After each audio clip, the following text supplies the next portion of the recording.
अयोध्या येथे प्रभू रामचंद्रांच्या मूर्ती प्राणप्रतिष्ठेचे औचित्य साधून ज्या मार्गाने प्रभू श्रीराम यांनी यात्रा केली त्याच मार्गाने श्रीलंकेतील प्रभू राम आणि सीता मातेचे पादुका घेऊन निघालेली रामराज्य यात्रा सोमवार दिनांक 25 डिसेंबर रोजी सिन्नर शहरात दाखल झाली। या यात्रेचे शहरात आगमन होताच त्याचे भव्य दिव्य स्वागत करून मिरवणुकीने सिन्नर मुसळगाव येथे भाजपाच्या वतीने स्वागत करण्यात आले। अयोध्या येथे पहिल्या टप्प्यात 22 जानेवारीला बालरूपातील प्रभू श्रीराम मंदिरात विराजमान होणार आहेत। या निमित्ताने संपूर्ण जगभर पुनश्च एकदा दिवाळीसारखा जल्लोष पाहायला मिळणार आहे।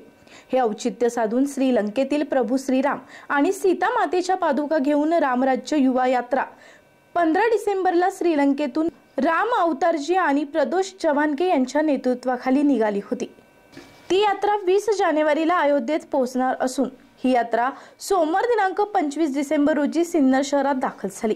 यावेळी सिन्नर तालुका भाजपाच्या वतीने भव्य दिव्य स्वागत करण्यात येऊन यात्रा मुसळगावकडे वाजत गाजत रवाना करण्यात आली।